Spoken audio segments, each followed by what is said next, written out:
Route de Kerman. Depuis 2 heures, nous apercevons cette Chaykhana posée comme un objet absurde au centre du désert gris-fer. Quand le vent de sable la cache, nous ralentissons pour ne pas la manquer.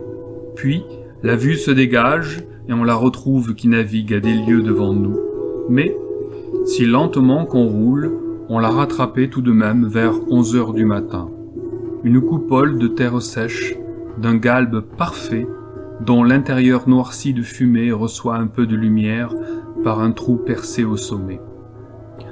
En Perse, où l'on s'autorise pourtant bien des choses, il est interdit de péter, fût-ce en plein désert.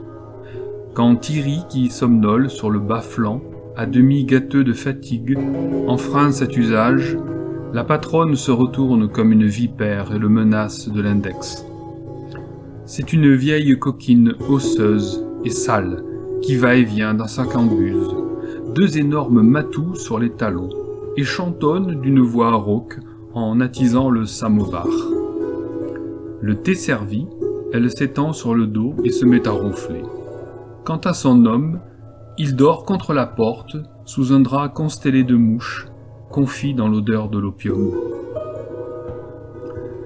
Lorsque les yeux sont faits à cette demi-nuit, on voit qu'une source sort de terre au centre de la pièce, alimente un petit bassin rond et disparaît 2 pas plus loin dans les profondeurs du sol. Quelques poissons incolores, montés par cette veine d'eau souterraine, dérivent paresseusement dans le bassin ou têtent l'écorce d'une pastèque qu'on y a mise à rafraîchir. Un sac de lait caillé s'égoutte au-dessus de l'eau avec une lenteur engourdissante. Nifdi a dû passer. Dehors, c'est toujours le vent de sable et le soleil tape comme un tambour.